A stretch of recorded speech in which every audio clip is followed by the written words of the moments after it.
Après la monnaie unique, est-ce qu'on va avoir le Nutri-Score unique? Vous savez, le Nutri-Score, évidemment, c'est cette petite étiquette qu'il y a désormais sur les aliments pour vous dire si c'est bon ou mauvais pour la santé. Et si c'est mauvais pour la santé, c'est en gros à vos risques et périls. Les députés européens débattent aujourd'hui d'une généralisation de ce baromètre nutritionnel qu'on retrouve donc sur les emballages. Aujourd'hui, 6 pays européens, dont la France, appliquent le Nutri-Score, mais il n'est pas obligatoire. Il pourrait le devenir si le Parlement européen le décide, et ça changerait la donne pour la scientifique Chantal Julia. Elle est médecin nutritionniste. Et de sortir d'une certaine impasse qui vient de la réglementation européenne qui fait qu'on ne peut pas imposer un logo de façon obligatoire, que ce soit dans un pays ou d'une façon générale sur l'ensemble de l'Europe. Donc l'enjeu principal, c'est d'abord de lever finalement cette limitation à mettre en place un logo obligatoire.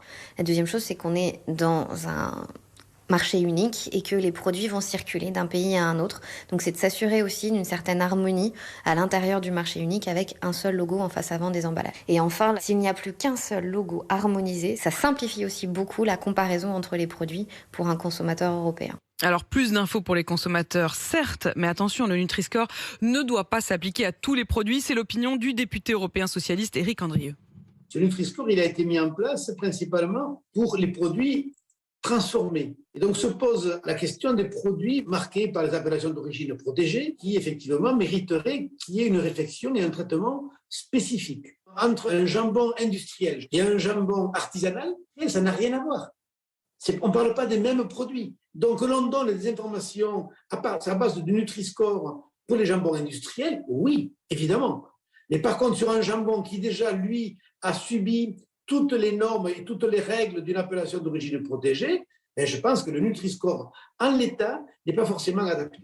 Et vous vous souvenez bien sûr de la semaine dernière lorsque j'avais donné la parole à un des producteurs de Roquefort qui se désespérait parce que le Roquefort était classé E dans ce Nutri-Score, c'est-à-dire la plus mauvaise note, et qui disait que ça allait décourager les uns et les autres, alors qu'évidemment on ne mange pas du Roquefort forcément pour ses valeurs nutritionnelles, on le mange pour d'autres raisons. Et l'idée de culpabiliser en permanence le consommateur, c'est en tout cas la question que je poserai tout à l'heure à 7h10 au témoin RMC. C'est le professeur Serge Herser, il est professeur de nutrition et il est père du Nutri-Score, c'est lui qui l'a inventé.